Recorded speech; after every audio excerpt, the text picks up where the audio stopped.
Calaroga Shark Media.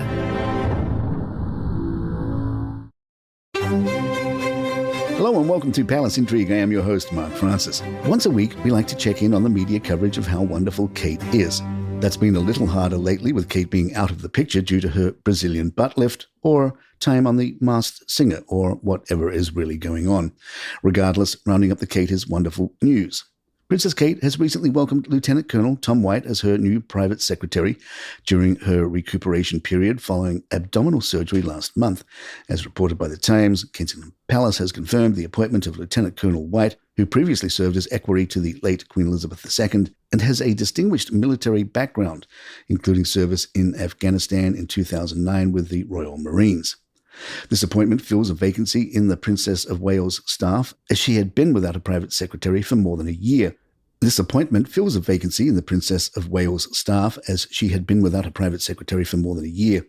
selection of Lieutenant Colonel White, noted for his resemblance to tennis icon Roger Federer by royal enthusiasts and social media platforms, marks a significant addition to Kate's team as she prepares to return to her royal duties post-recovery.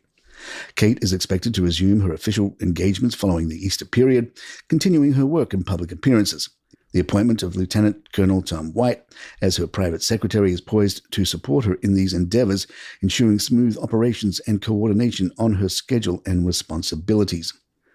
As Kate prepares for her return to royal engagements, mental health professionals emphasise the importance of managing her workload carefully. After undergoing surgery at the London clinic and recuperating at Windsor's Adelaide cottage, the princess is expected to gradually resume her royal duties, taking into account her health and energy levels. Sophie Kress, a UK-based therapist, highlighted the psychological aspects of Kate's return, stressing the need for flexibility and autonomy in managing her schedule. This approach will help the princess balance her physical and emotional well-being as she eases back into her responsibilities. Columnist Diana also resisted the Kate is Wonderful narrative, writing for thenews.co.au. She writes, "The date when the 42-year-old will most likely get back to her day job has now become clear, and what awaits her sounds like hell. Toasty, sulphurous hell.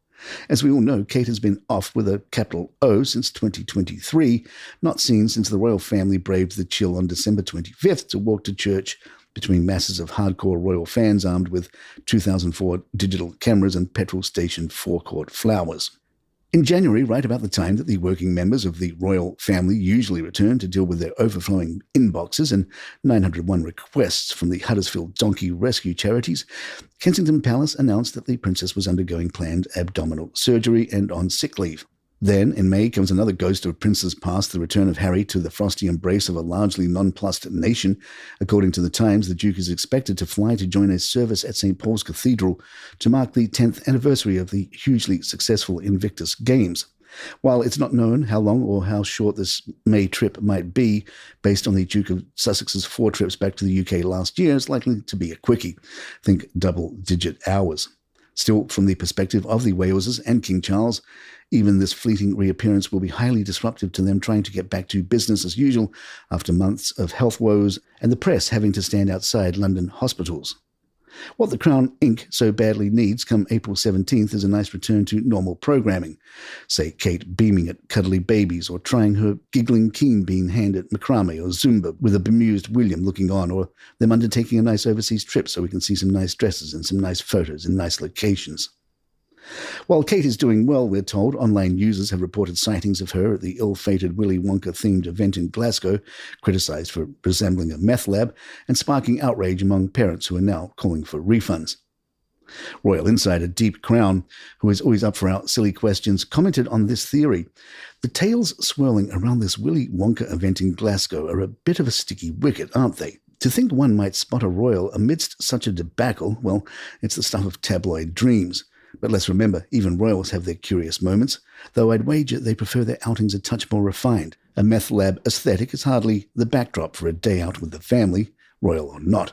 The outcry for refunds, now that's a drama fit for the palace gardens. One does hope the attendees find some resolution, royal sightings or no. Palace Intrigue will be right back. Today's Palace Intrigue is brought to you by Monsters, Sharks and Dinosaurs, a new podcast which dives into the fascinating worlds of the planet's most awe-inspiring and fearsome beings. With tales from history, mythology and science, this series offers an engaging journey through stories of oceanic predators, mythical creatures and prehistoric giants. Join us for an adventurous exploration before one of them eats you. No actual monsters, sharks, nor dinosaurs were harmed in the making of this podcast. Monsters, Sharks and Dinosaurs, wherever you get your shows. Rachel Birchfield, writing for Marie Claire, is sad to see that Johnny Thompson, known as Major Eye Candy before his promotion to Lieutenant Colonel Eye Candy, has a new job. She writes, "If you heard that crashing sound just now, it's the sound of hearts being broken all over the world as news emerges that Lieutenant Colonel Johnny Thompson, who became an internet sensation during the coronation because he is, very good looking, didn't like all of the attention leveled his way and as such is stepping out of a public-facing role to go more below the radar at the palace. Colloquially known as King Charles' hot equerry, Thompson will now help King Charles with his private affairs, the Daily Mail reports, and was keen to undertake a less public-facing role. Major Eye Candy, as he is also known, regularly accompanied the king and the royal family, even joining the processions to St. Mary Magdalene Church at Sandringham on Christmas Day last year. Thompson was noticeably absent on Tuesday when His Majesty met with the UK Prime Minister Rishi Sunak, and a palace source has since told The Times that while he remains senior equerry to the King and the Queen, Thompson will now serve in a more executive role to carry out his duties away from the public eye. In addition to garnering attention at Her late Majesty's funeral, he was caught on camera calmly and coolly removing a pen tray which was cluttering the King's desk as Charles signed the proclamation which named him as the new monarch, as described by the Daily Mail.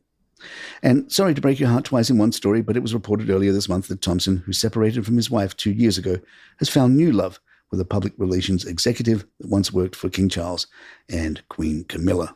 And there you have it. If you'd like to email us, our address is thepalaceintrigue@gmail.com. Please follow us on Apple, Spotify. If you're on YouTube, hit that subscribe button. It all really helps us out. I'm Mark Francis. My thanks to John McDermott. This is Palace Intrigue and Good Times.